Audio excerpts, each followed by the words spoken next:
dalam surga. Dipermuliakanlah nama-Mu ya Tuhan Allahku, Allah yang Maha Kudus. Hanya Engkau yang layak disanjung tinggi Bapa. Segala pujian, hormat, syukur hanya kepunyaan-Mu ya Tuhan. Kami sangat bersyukur pagi hari ini, sebab kami ada di dalam kasih dan kemurahan-Mu. Kami ada di dalam kehendak-Mu Bapa. Di kesempatan hari ini, biarlah selama kami hidup, kami senantiasa memuji dan memuliakan Tuhan. Kami sudah memuji dan memuliakan nama-Mu. Ya. Biarlah seberapa banyak pujian penyembahan kami dapat berkenan di hadapan-Mu ya Bapa. Amin. Engkau yang melihat dan menilik setiap hati pikiran kami, untuk kami senantiasa rindu datang menghampiri hadirat-Mu. Ya. Dan sebentar kami kembali menikmati firman-Mu Bapa. Kiranya Tuhan kami siapkan hati yang terbaik untuk kebenaran firman-Mu. Amin. Di dalam setiap hati kami, biarlah kami boleh melepaskan segala perkara yang ada di belakang kami. Terima kasih. Biarlah kami Tuhan boleh, oh Tuhan, sungguh-sungguh menikmati firman-Mu, sehingga kami semakin dibaharui, dan kami dapat memasuki gereja yang Tuhan sempurnakan di akhir zaman. Amin. Dengan perlengkapan yang Tuhan janjikan lewat pencurahan kuasa Roh Kudus-Mu Amin, Bapa. Tuhan. Urapi hamba-Mu, sembunyikan Ya. hamba-Mu di belakang salib-Mu Bapa. Biarlah nama Tuhan saja Amin. yang dipermuliakan. Terima kasih, Terima kami kasih, alaskan doa sembahyang kami di dalam nama Tuhan Yesus Kristus. Haleluya. Amin. Amin. Puji Tuhan. Silakan duduk. Semua bersuka cita, Bapak Ibu Saudara. Ya, saya berhadapan dengan domba-domba Tuhan yang manis dan baik. Amin. Puji Tuhan. Bapak Ibu Saudara, di hari peringatan kenaikan Tuhan Yesus ke sorga, pagi ini kita mau kembali belajar dari firman-Nya. Saya memberi judul dampak dari makna kenaikan Tuhan Yesus ke sorga bagi orang percaya. Segala sesuatu mesti ada dampak baru berarti untuk kemuliaan Tuhan. Mari kita membaca kitab Kisah Para Rasul pasal 1 ayat 9 sampai ayat 11, ayat firman Tuhan yang tidak asing buat kita semua. Kisah Para Rasul pasal 1 ayat 9 sampai 11. Kalau Bapak Ibu Saudara sudah mendapatkannya, saya akan membacanya demikian. Sesudah ia mengatakan demikian, terangkatlah ia disaksikan oleh mereka, dan awan menutupnya dari pandangan mereka. Ketika mereka sedang menatap ke langit waktu ia naik itu, tiba-tiba berdirilah dua orang yang berpakaian putih dekat mereka dan berkata kepada mereka, "Hai orang-orang Galilea, mengapa kamu berdiri melihat ke langit? Yesus ini yang terangkat ke sorga, meninggalkan kamu, akan datang kembali dengan cara yang sama seperti kamu melihat dia naik ke sorga." Amin. Ya, Bapak Ibu Saudara yang Tuhan kasih, 2000 tahun lebih yang lalu menurut kalender kita Masehi ini. Sebab saya berkata demikian tidak sama dengan kalender orang-orang Yahudi. Sebab kalender orang-orang Yahudi sampai sekarang, saudara-saudara, belum genap 2000. Masih kira-kira 1782-an kira-kira. Tetapi 2000 tahun yang lalu kurang lebih, kita membaca dari firman Tuhan ini bahwa Yesus naik ke sorga. Bapak Ibu Saudara, kenaikan Yesus ke sorga memiliki makna, memiliki arti penting bagi Bapak Ibu Saudara dan saya yang percaya kepadanya. Saudara-saudara, dari banyak makna yang kita sudah belajar, pagi ini saya memberikan makna kenaikan Yesus ke sorga. Yang pertama adalah sorga itu nyata. Bapak Ibu Saudara, saya mau supaya kita mengerti ini, Bahwa sorga bukan mimpi, bukan ilusi. Sorga adalah sesuatu yang nyata. Dia satu tempat di mana Yesus tinggal. Saudara-saudara, dia adalah tempat yang kekal, yang senang selama-lamanya. Sorga, saudara-saudara, sesuatu tempat yang ada. Ini bukan dongeng, ini nyata sekali. Mengapa saya berkata demikian? Sebab Kisah Para Rasul 3 ayat 20 berkata bahwa Kristus harus tinggal di sorga sampai pemulihan segala sesuatu. Jadi dia naik ke sorga, dia tinggal di sana sampai pemulihan segala sesuatu. Nah, setelah itu dia akan datang dari sorga kembali seperti yang Tuhan janjikan. Saudara-saudara, Filipi 3 ayat 20 juga berkata bahwa karena kewargaan kita ada di dalam sorga. Dari situlah kita menantikan Kristus Yesus, Juru Selamat kita. Terjemahan lain berkata, dari situlah Yesus akan datang kembali. Jadi saudara-saudara, sorga adalah nyata. Dia satu tempat di mana Yesus, di mana Allah tinggal. Bahkan bukan cuma Allah tinggal di sana. Saudara dan saya, kalau kematian datang menjemput kita, percayalah kelak kita pun ada di sorga bersama Yesus selama-lamanya. Amin. Saudara mungkin bertanya, mana buktinya kalau sorga ada? Kayak pernah mati ya. Cerita tentang sorga. Alkitab berkata sorga ada. Saudara-saudara, saya tidak ingin ada yang main-main dengan sorga. Ada yang bilang, gak usah sorga-sorgaan, gak enak. Enak di neraka, banyak artis di sana, terang. Oh, saudara-saudara jangan main-main. Sorga ada nyata. Dan saya mau katakan bahwa sorga itu nyata, buktinya dalam Kisah Para Rasul 9 ayat 5. Ayat menerangkan ayat. Kisah Para Rasul 9 ayat 5 berkata, jawab Saulus, siapakah engkau Tuhan? Katanya, akulah Yesus yang kau aniaya itu. Jadi kita tahu bersama peristiwa ini terjadi setelah beberapa tahun Yesus disengsarakan, mati di kayu salib untuk menebus dosa Bapak Ibu Saudara, lalu dikuburkan. Pada hari ketiga dia bangkit. Setelah dia menampakkan diri 40 hari, Alkitab berkata dia naik ke sorga. Nah, beberapa waktu kemudian ada seorang pemuda, saudara-saudara, yang luar biasa.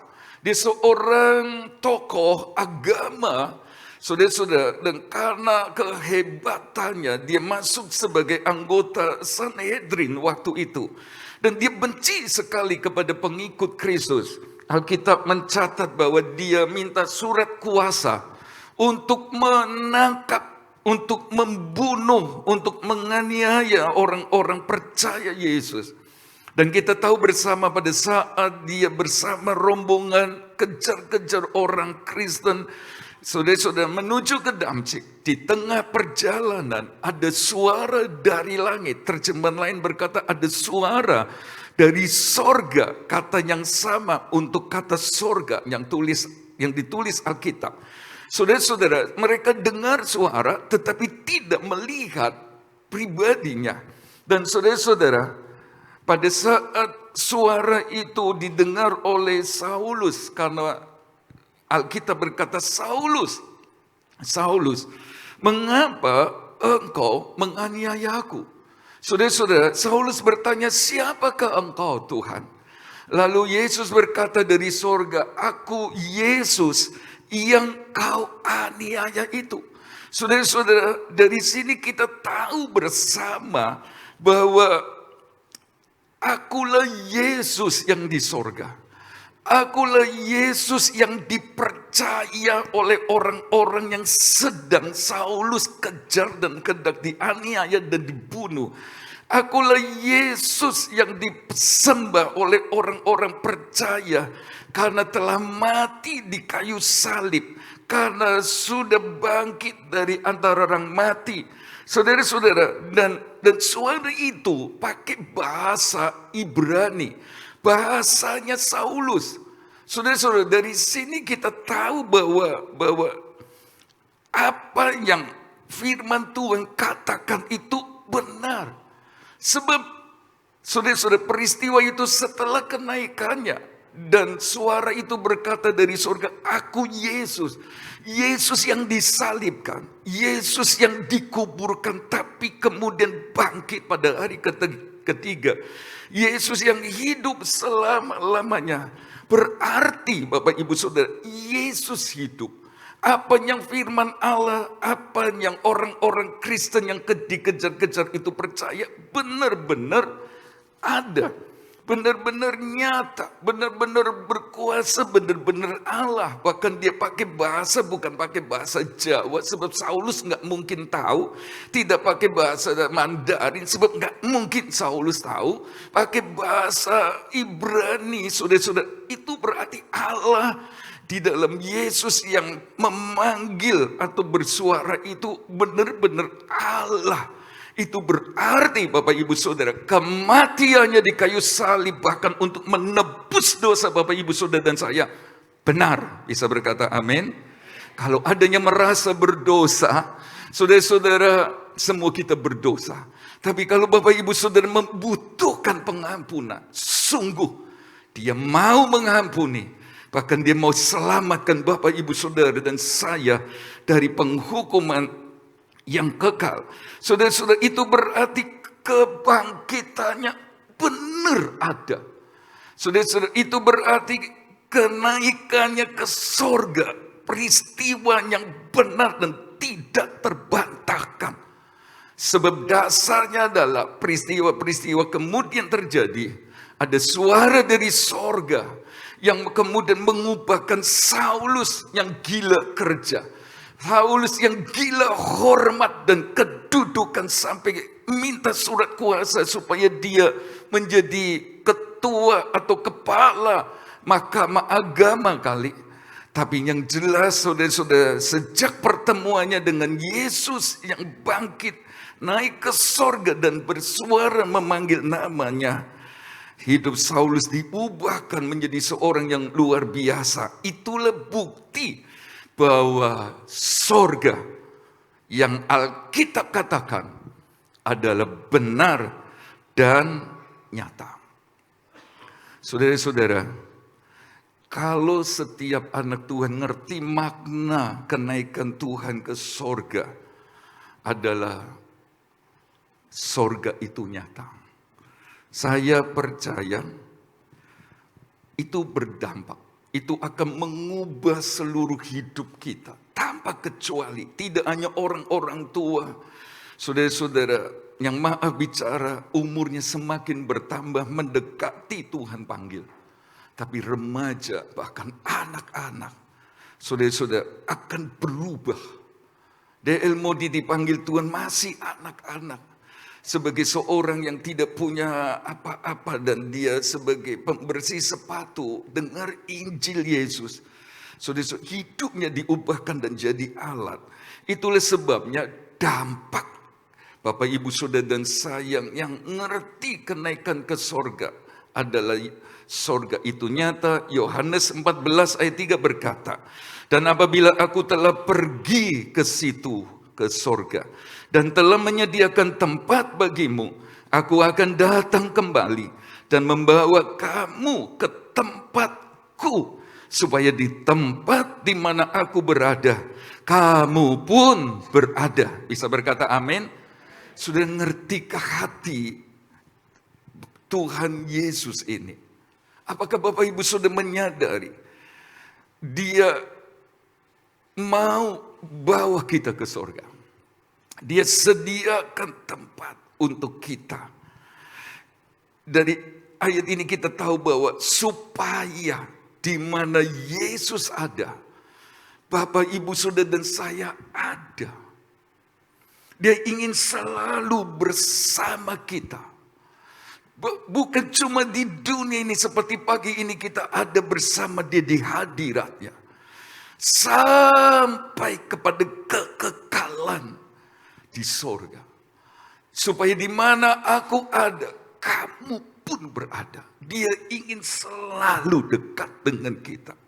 Kalau Bapak, Ibu, Saudara, dan saya mengerti makna bahwa kenaikannya ke sorga, bahwa sorga itu ada, saya percaya jemaat GBD Jajak dan semua yang ada akan makin percaya dan semakin cinta Tuhan Yesus. Bisa berkata amin? Dia pengen sekali loh intim sama kita. Bukan cuma waktu kita masih bernafas di dunia ini, di gereja, memuji, menyembah dia. Dia kepengin bersama-sama kita sampai kekekalan. Dan ini akan mengubah kita. Jalani hidup ini, saudara-saudara, bisa saja persoalan datang. Masalah ada saja. Tapi saudara-saudara, bukankah kita ngerti? Dia ingin selalu bersama kita. Itu berarti dia selalu ada di segala musim hidup Bapak Ibu. Amin. Kalau ada yang susah, dia ada. Dia mau tolong kita. Dia mau menghibur kita. Saudara-saudara, itulah sebabnya kita makin percaya. Sebab dia bukan cuma mau bersama kita di dunia, bahkan di kekekalan. Tidak pernah dia tidak ada bagi Bapak, Ibu, Saudara, jemaat GBDI Jajak. Amin. Selalu ada. Bahkan sampai kekekalan, saudara-saudara, dia kepengin sama kita. Mengerti ini, saya percaya kita akan semakin cinta Tuhan. Saudara-saudara, dia ingin selalu bersama, dia selalu ingin intim dengan kita. Dan kiranya jemaat GBDI Jajak pagi ini, di saat hujan deras tadi, saudara masih memikirkan, saya mau pergi ke gereja, saya pengen ada di hadirat Tuhan. Saya percaya jemaat GBDI Jajak adalah anak-anak Tuhan yang cinta Tuhan. Amin. Saudara-saudara, ini dampaknya. Kalau ada yang belum percaya sungguh-sungguh, saudara, mari kita ngerti ini. Bahkan sampai kekekalan, saudara-saudara, dia mau ada, berarti sekarang dia ada. Mari cinta Tuhan, dia tidak pernah tinggalkan kita, bahkan dia mau, saudara-saudara, mau jemput kita nanti, supaya bersama-sama dia di sorga. Dia setia. Itulah sebabnya makinlah cinta Tuhan. Bapak, Ibu, Saudara, mari kita melihat berikutnya. Makna Yesus naik ke sorga sebelum kita tahu dampaknya yang lain adalah kalau dia naik ke sorga, sorga berarti ada. Ya, sorga ada. Sebab itu yang kedua adalah Tuhan Yesus berasal dari sorga. Mengapa saya berkata demikian? Sebab Yohanes 3 ayat 13 berkata, tidak ada seorang pun yang telah naik ke sorga selain daripada dia yang telah turun dari sorga, yaitu anak manusia. Bagaimana dengan Henok? Bagaimana dengan Elia atau Musa? Saudara-saudara, bukankah mereka diraihkan? Bukankah mereka diangkat ke sorga? Iya. Tetapi ayat ini tidak bicara tentang itu. Mereka dari bumi. Mereka dilahirkan sebagai manusia. Mereka datang dari bawah, dari bumi. Tetapi ayat ini berkata, dia yang naik ke sorga adalah dia yang pernah turun ke sorga. Dan itu bicara tentang Yesus. Saudara-saudara, dia berasal dari sorga. Dia yang punya sorga. Henok, Elia, bahkan kita, saudara-saudara, akan ke sorga nanti. Tapi karena percaya, bukan karena kemampuan kita, tapi oleh kemampuan Tuhan. Jadi Yesus berasal dari sorga. Dialah yang punya sorga. Sorga yang nyata itu, saudara-saudara, dialah yang tahu segala sesuatu tentang sorga. Dia bukan Allah yang seperti Henokh, saudara-saudara, mati masuk sorga karena percaya atau kesanggupan dari Allah. Dia memang dari sorga datang ke dunia, menjelma menjadi manusia sebagai jalan supaya kita bisa masuk ke sana. Itulah sebabnya ada ayat berkata, Yesus berkata, "Akulah jalan dan kebenaran dan hidup. Tidak ada seorang pun datang kepada Bapa kalau tidak melalui aku." Melalui Yesus yang mati di kayu salib. Saudara-saudara, kita bisa sampai ke surga. Sebab darahnya yang tertumpah di kayu salib menyucikan segala dosa kita. Sebab darah dan daging gak bisa mewarisi surga, gak bisa.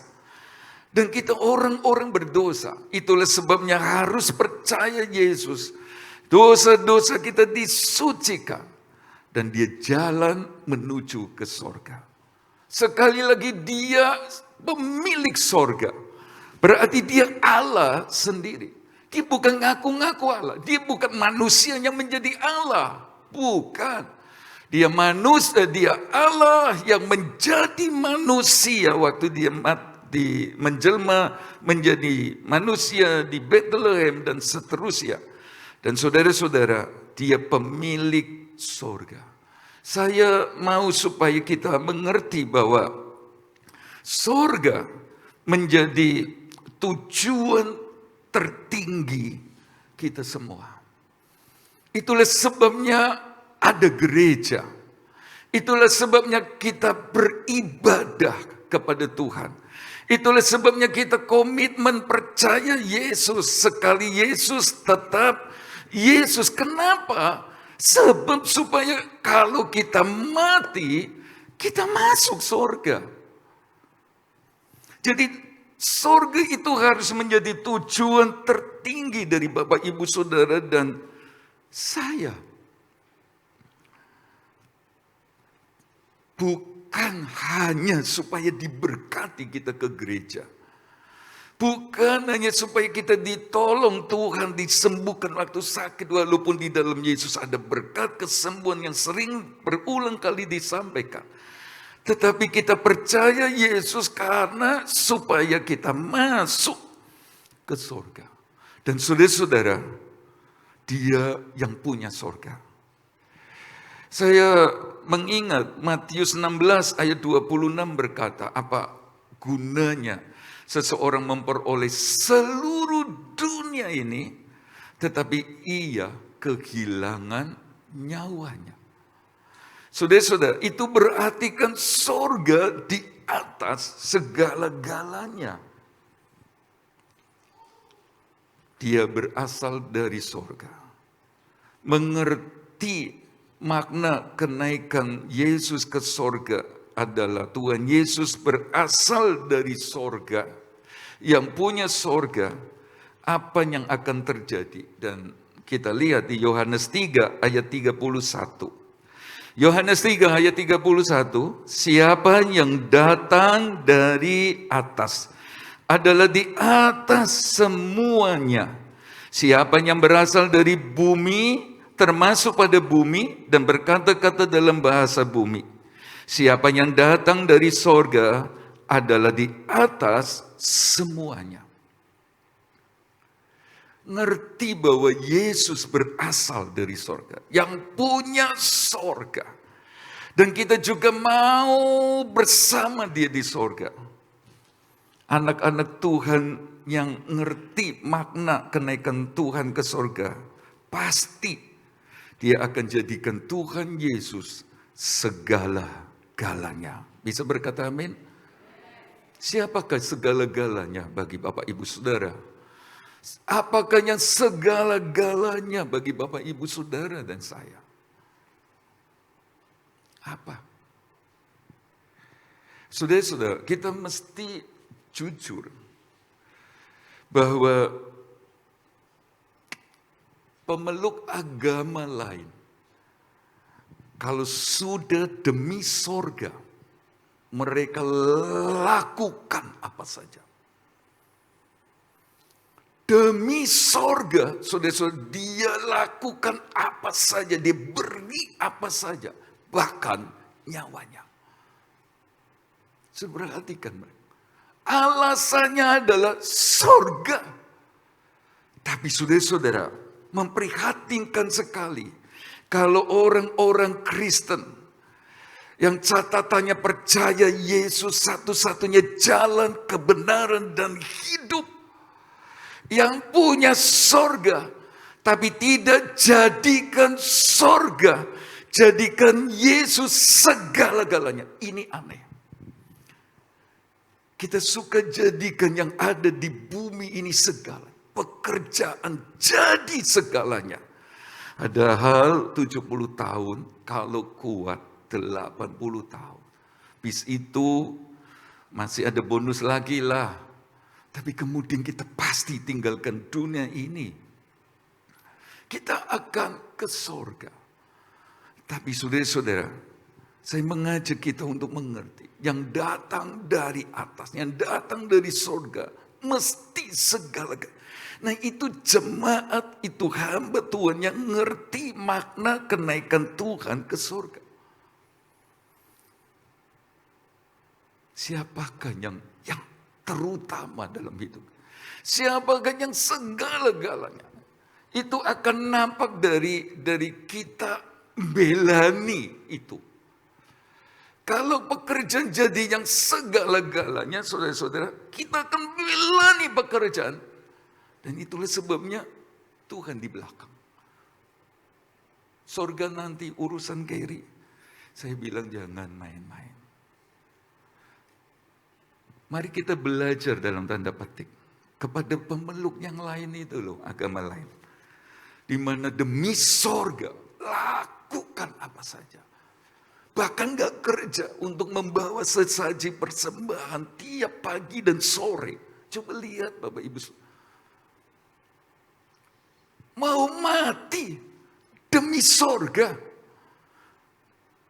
Kita menyembah Allah yang benar di dalam nama Tuhan Yesus Kristus yang berkata, akulah jalan kebenaran dan seterusnya. Yang firman Tuhan sudah berkata bahwa di kolong langit ini tidak ada nama lain yang diberikan kepada manusia yang olehnya kita diselamatkan kecuali di dalam nama Dia. Kenapa kita tidak menjadikan Dia segala?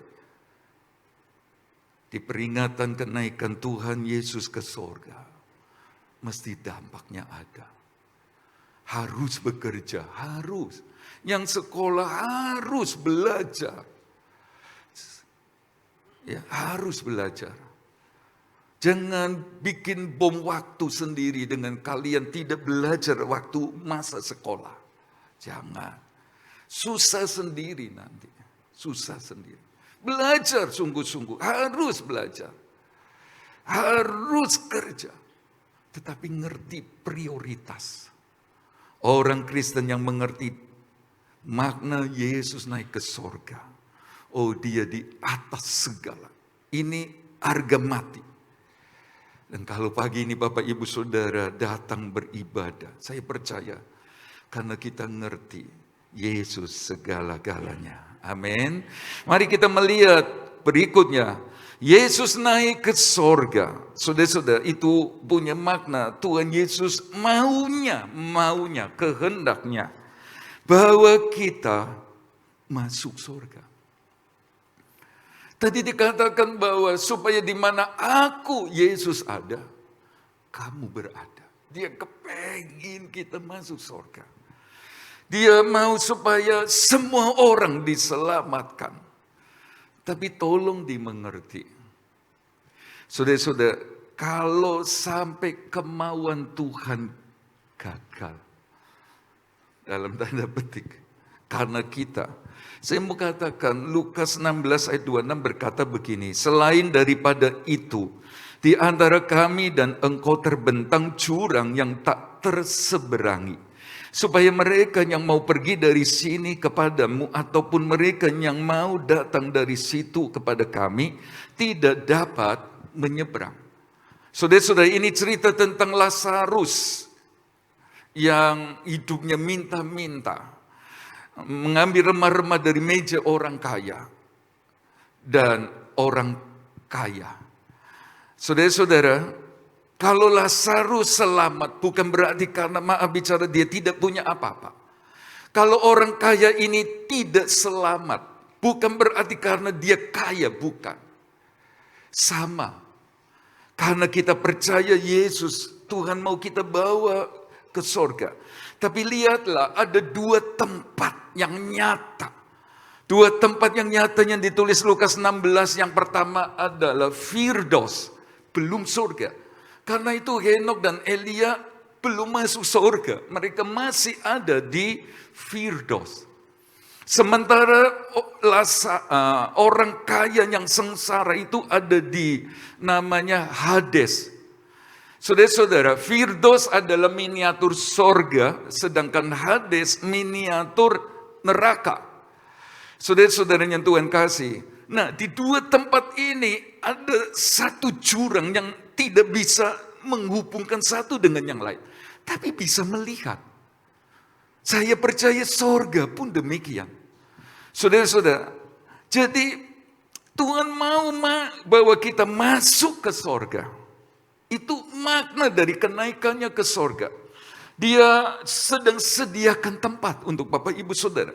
Tapi tolong dimengerti, kalau sampai seseorang tidak masuk Firdaus, dalam hal ini Lukas 16 ayat 26 katakan, atau kalau sampai seorang anak Tuhan tidak bisa masuk sorga, saya mau bilang, tidak bisa pindah.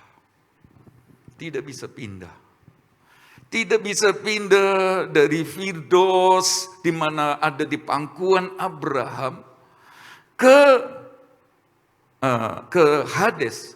Atau sebaliknya dari Hades karena lihat sengsara, kepengin air minum, saudara-saudara nggak bisa. Kepengin ke Firdaus, nggak bisa. Nggak bisa. Sampai-sampai orang kaya bilang, suruh malaikat datang kepada saudara-saudaraku, sebab masih ada 5 di sana. Supaya jangan sampai ke Hades. Tuhan bilang apa? Maaf, Abraham bilang apa? Nggak bisa. Kenapa nggak bisa? Sekalipun orang mati, bangkit, orang nggak percaya. Pokoknya mereka sudah ada firman. Kalau mereka percaya, selamat. Kalau enggak, ya terserah mereka, tidak selamat. Saudara-saudara, Wahyu berkata ada murka Allah begitu rupa, saudara-saudara, dalam cawan murkanya. Tetapi kita Wahyu berkata sekalipun mereka menderita murka Allah, mereka enggak bertobat. Jadi kalau Bapak Ibu Saudara dan saya bisa percaya Yesus, kasih karunia Allah benar-benar. Amin. Ayo sungguh-sungguh. Nah saudara-saudara, mari kita melihat dampak kalau Bapak Ibu Saudara ngerti dia naik ke sorga. Karena dia kepengin Bapak Ibu Saudara masuk sorga. Pengkhotbah 11 ayat 3b berkata begini. Dan bila pohon tumbang ke selatan atau ke utara, di tempat pohon itu jatuh, disitulah ia tinggal terletak. Nggak bisa rubah. Kalau pohon sudah jatuh ke selatan, selatan itu kalau di arah mata angin itu, saudara-saudara, di bawah. Itu bicara dunia orang mati, kata Amsal. Sedangkan utara menuju ke atas. Itu bicara tentang kekekalan di sorga dan lain sebagainya. Nah kalau pohon hidup manusia jatuh di selatan, waktu mati tinggalkan Tuhan. Waktu mati pas nggak setia.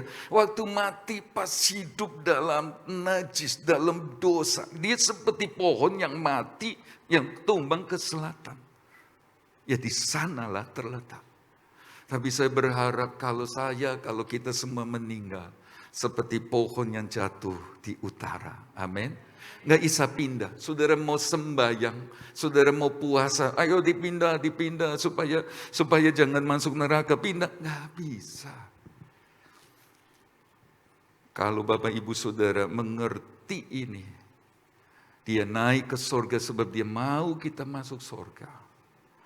Saudara akan memikirkan keselamatan sekarang, bukan nanti.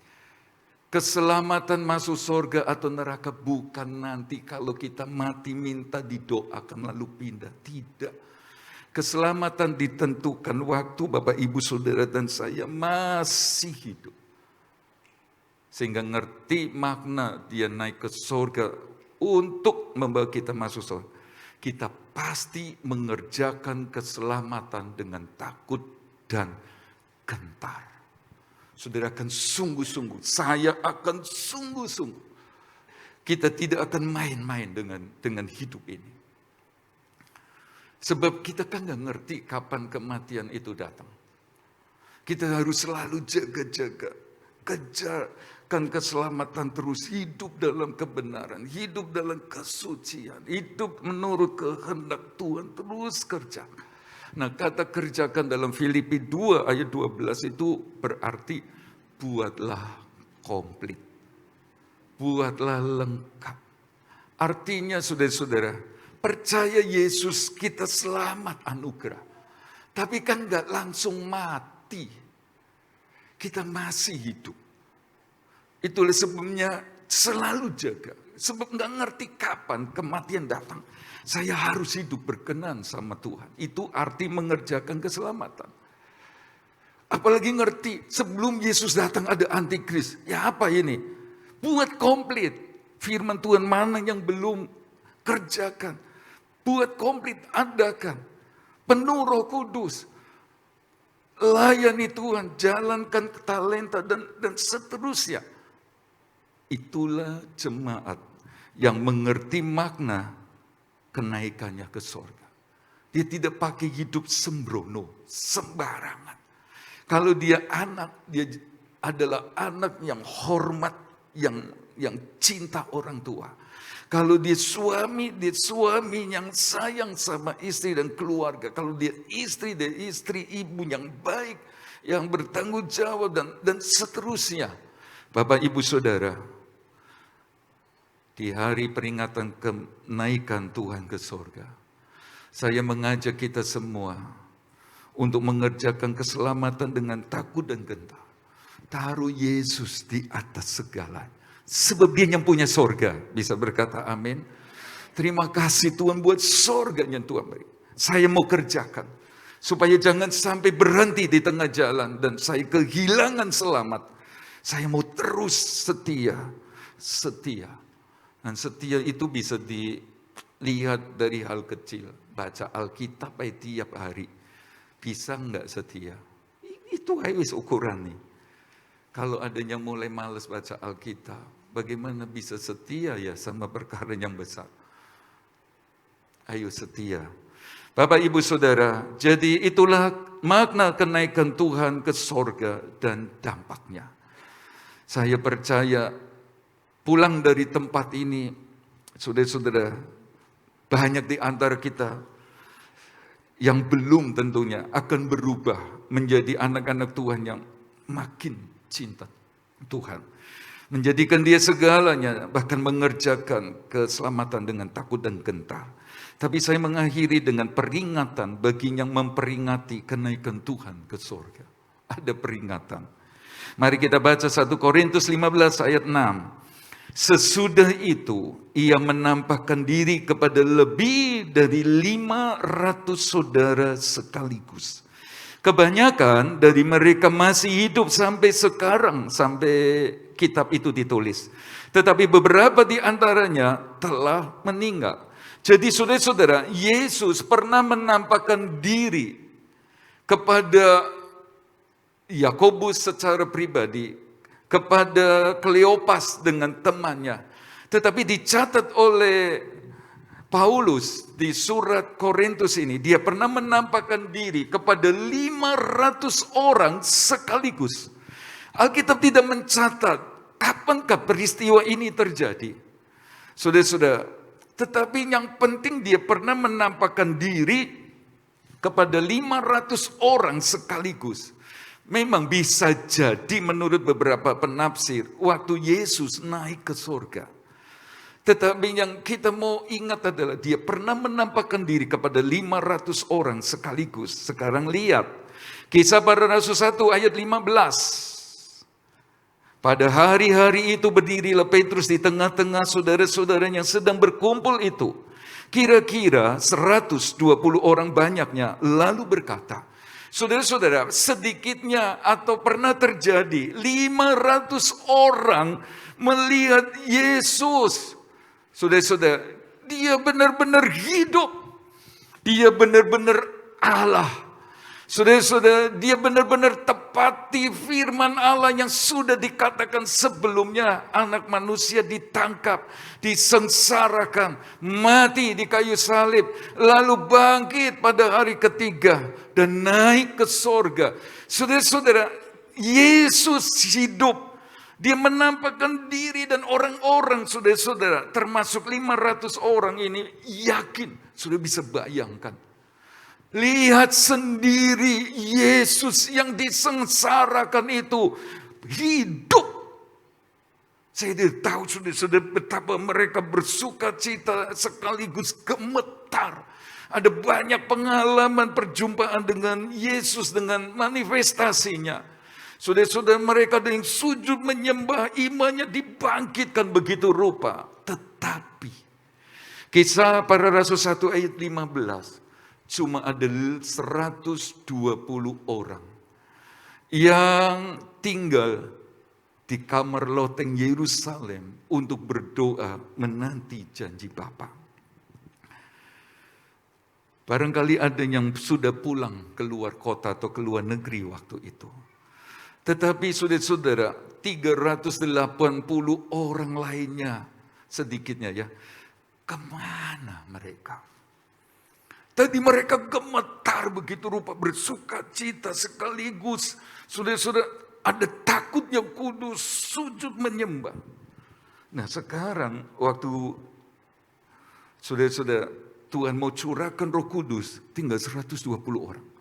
Mereka sudah dengar, tunggu di Yerusalem sampai engkau dilengkapi dengan kuasa maha tinggi. Mereka dengar.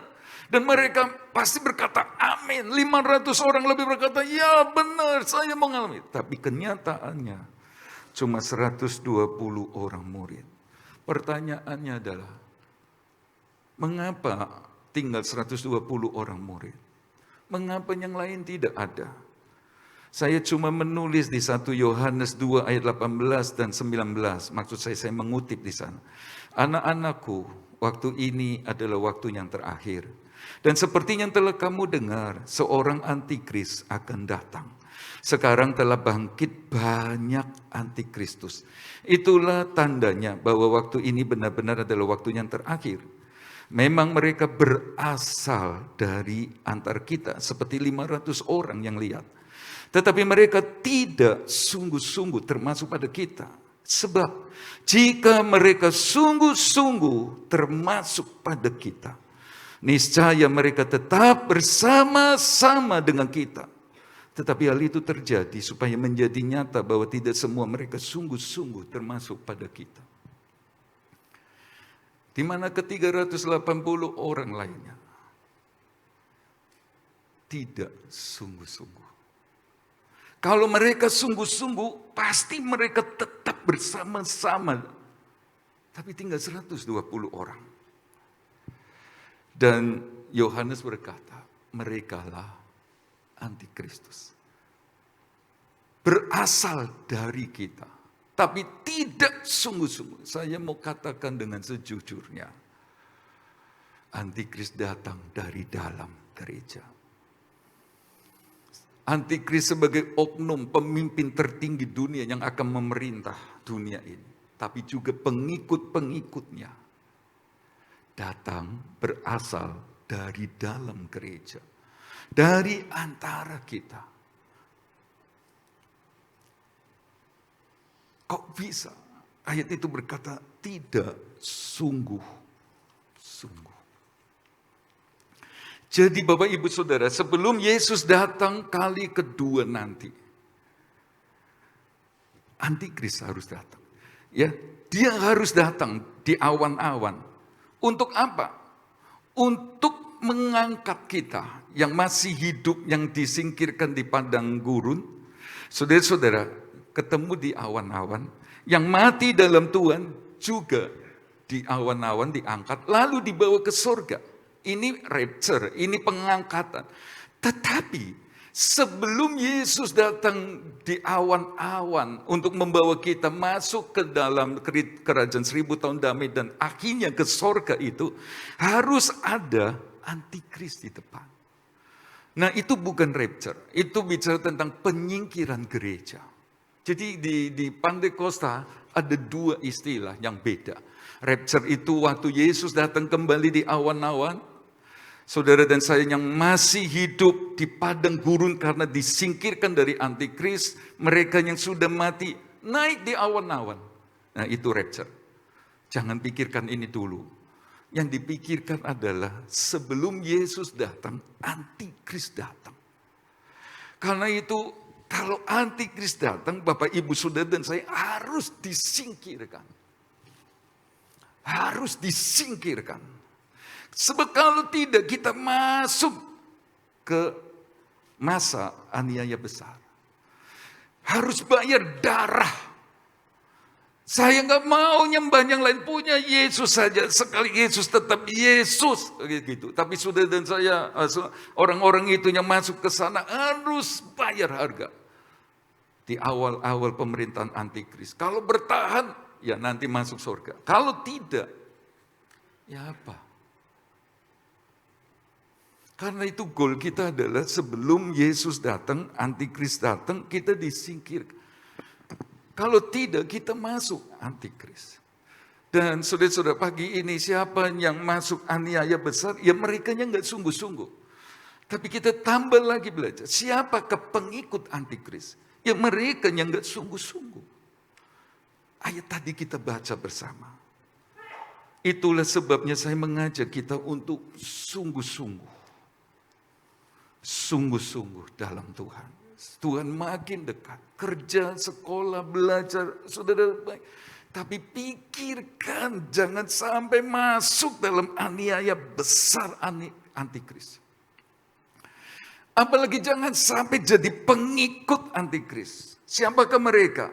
Yang tidak sungguh-sungguh. Saya cepat dengan arti sungguh-sungguh. Arti sungguh-sungguh yang pertama menurut KBBI adalah dengan segenap hati. Jadi kalau Bapak Ibu Saudara dan saya jadi Kristen yang sungguh-sungguh, saya percaya kita akan dengan segenap hati ikut Tuhan. Amin. Ayo jangan setengah-setengah. Jangan. Segenap hati seperti Kaleb. Saudara-saudara, Kaleb berkata, aku mengikut Tuhan sepenuh hati. Tapi kemudian dikonfirmasi oleh Musa sebagai pimpinannya.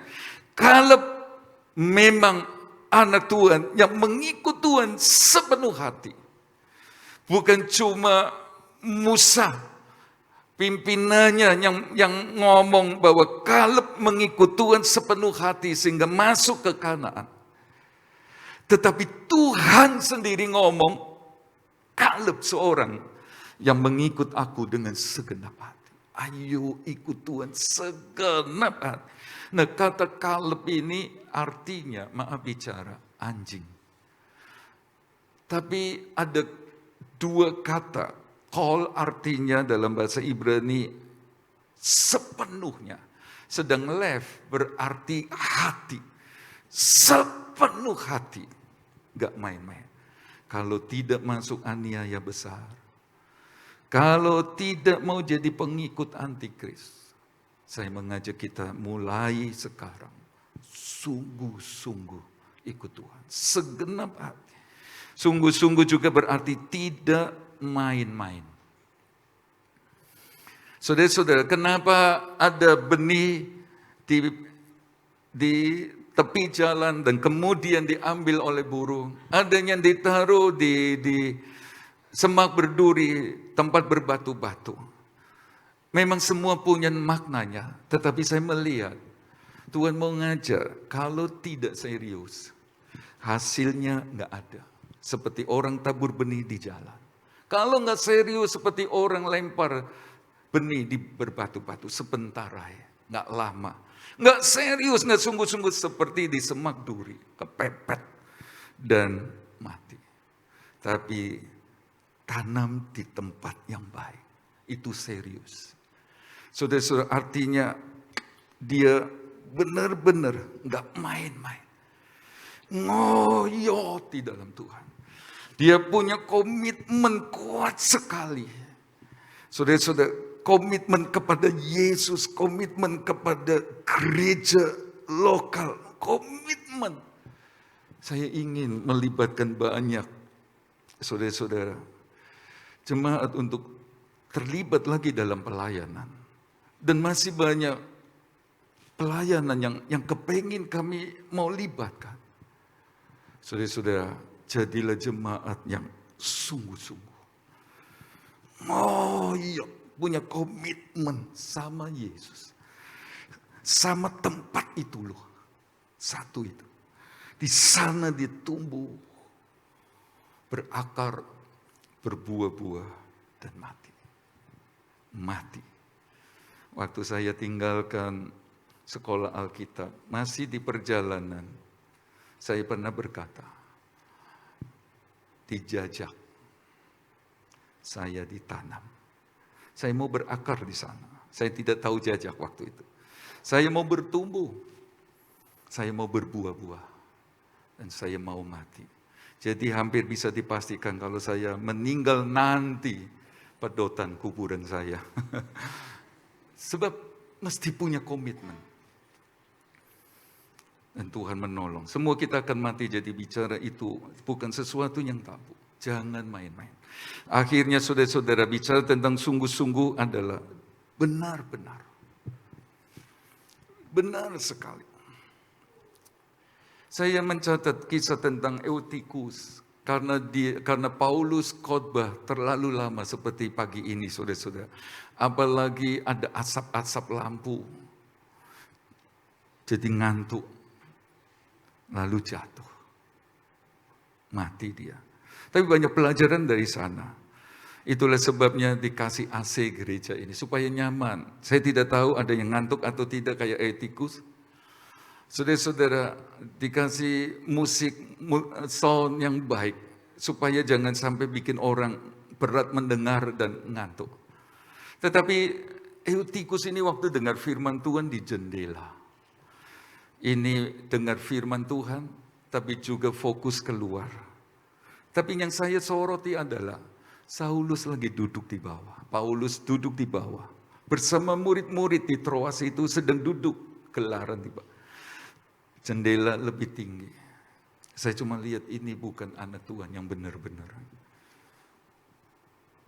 Mungkin dia ngerti khotbah apa Saulus. Bicara tentang lebih tinggi. Tapi tidak seharusnya demikian. Dia mesti ada di bawah juga. Tuhan mau kita benar-benar jadi Kristen. Domba, jadilah domba. Kita dengar minggu kemarin Saudara Jerry bilang.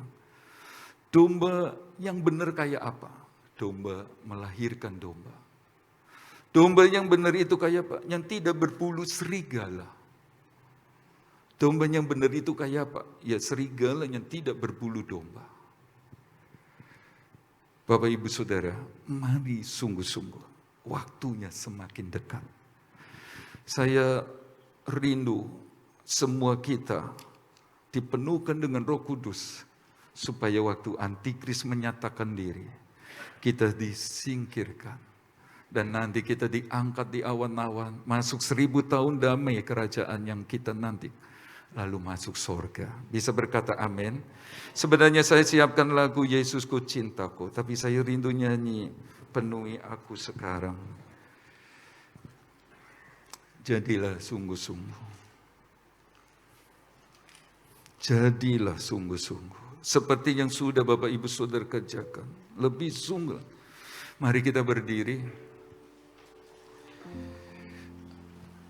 Ada sorga untuk kita. Penuhi sekarang. Jangan berhenti percaya Yesus, tetapi biar kita alami Dia. Alami pekerjaan Roh-Nya. Memenuhi kita. Tidak peduli saudara masih remaja, tidak peduli masih jiwa baru. Percaya Roh Kudus penuhi kita.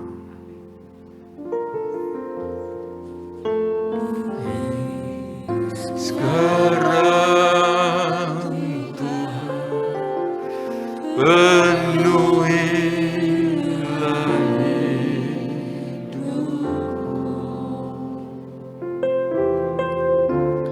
hatiku bagaikan kesal, merindukan jamahan Roh Suci.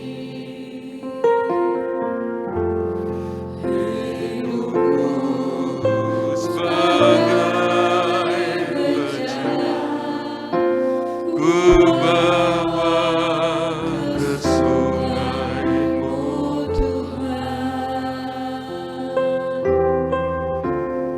Ingin ku lakukan kesejukan air hidup-Mu Tuhan.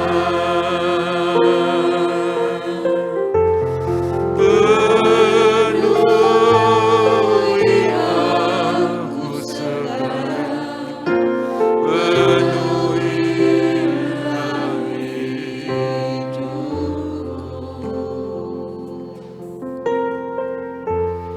Hanya Engkau yang kurindu, jamanan hidupku Tuhan penuh.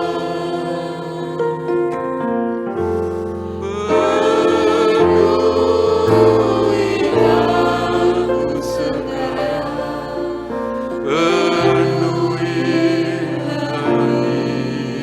hidupku.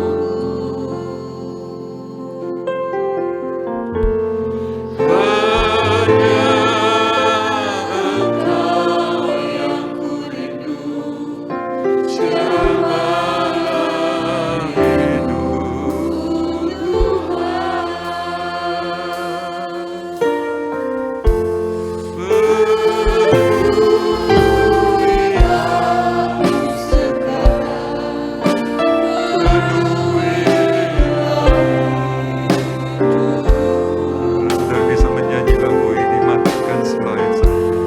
Hanya Engkau yang kurindu, siapa Dia mau penuhi kita dengan Roh Kudus, supaya kita sungguh-sungguh dalam Dia.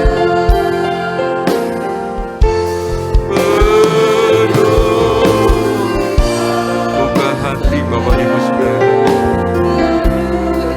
buka hati. Dia hanya memampukan kita untuk sungguh-sungguh. Dia hanya memampukan kita. Haleluya. Dia ada di sini. Buka hati, katakan penuh. Haleluya. Oh, penuhi kami dengan Roh-Mu Tuhan.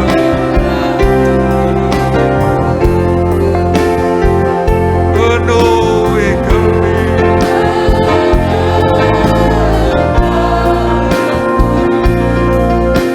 Jamanan hidupku. Oh, penuh. Buka hati. Yang minta Roh Kudus yang datang. Semua kita tanpa kecuali. Dia mau penuhi kita dengan Roh. Haleluya, waktunya semakin mendekat. Mari penuhlah dengan Roh Kudus. Haleluya, haleluya.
Biarkan rohnya penuh kita. Tuhan, lihat tangan-tangan yang berangkat. Jemaat penuhi roh-Mu.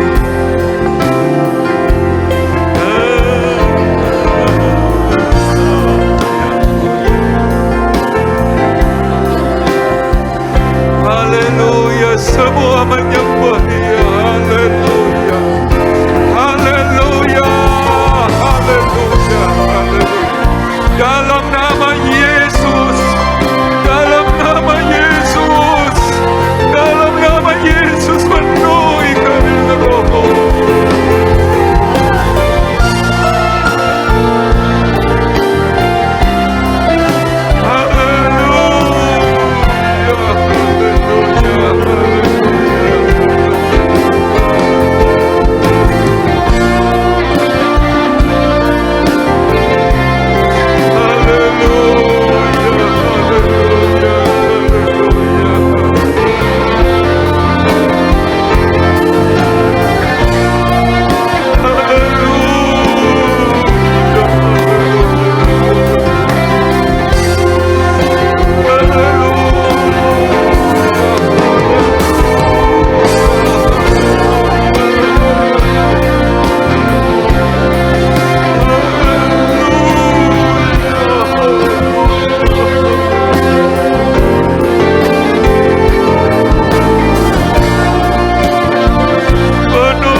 Kami bersyukur Tuhan di pagi hari ini. Kami boleh memperingati hari kenaikan Tuhan ke surga. Kami bersyukur buat janji firman-Mu Tuhan. Kau akan berikan Roh Kudus bagi kami ya Tuhan. Biarlah menjadi kerinduan setiap hati kami pada pagi hari ini. Kami merindukan Roh Kudus akan memenuhi hidup kami ya Tuhan. Sehingga hidup kami dipimpin Roh Kudus. Hidup kami berkenan kepada Tuhan. Ada kesungguhan di dalam kami mengiring Engkau, di dalam kami beribadah kepada Tuhan. Terlebih Roh Kudus akan memberikan kekuatan kepada kami. Di dalam kami mengiring Engkau, di dalam kami mengasihi Engkau ya Tuhan. Biarlah Engkau tolong setiap hati kami, penuhi hati kami dengan satu kerinduan Tuhan, sehingga kami boleh bersekutu dengan Engkau. Kami boleh berdoa kepada Tuhan. Kami boleh menyembah kepada Tuhan, sehingga janji firman-Mu ya dan amin Engkau mau genapkan dalam setiap kehidupan kami ya Tuhan. Beri hati kami ya Tuhan untuk kami menyembah Engkau. Beri hati kami untuk kami berdoa kepada Tuhan, untuk bersekutu dengan Engkau ya Tuhan, sehingga Engkau boleh genapkan janji-Mu dengan kuasa Roh Kudus-Mu ya Tuhan. Terima kasih Tuhan buat firman-Mu, Tuhan yang hidup, Tuhan yang berkuasa. Janji-Mu ya dan amin Tuhan. Engkau akan berikan kepada kami semua apa yang kami rindukan, yaitu kuasa Roh Kudus untuk memenuhi kami, untuk memimpin hidup kami ya Tuhan. Terima kasih Tuhan buat firman-Mu. Terima kasih buat kasih-Mu Tuhan. Menerangkan firman-Mu pagi hari ini dalam setiap hati kami. Dan doa kami mohon hanya di dalam nama Tuhan Yesus Kristus kami berdoa. Penuhi aku.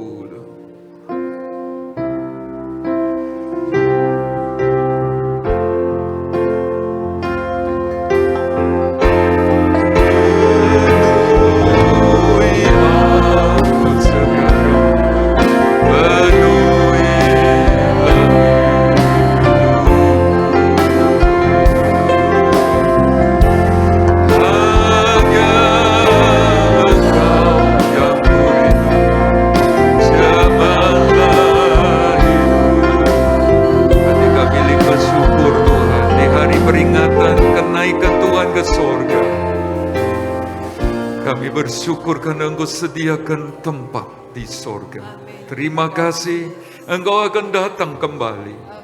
Tapi sebelum itu Engkau mau memenuhkan kami dengan Roh-Mu, sehingga kami masuk dalam gereja yang sempurna.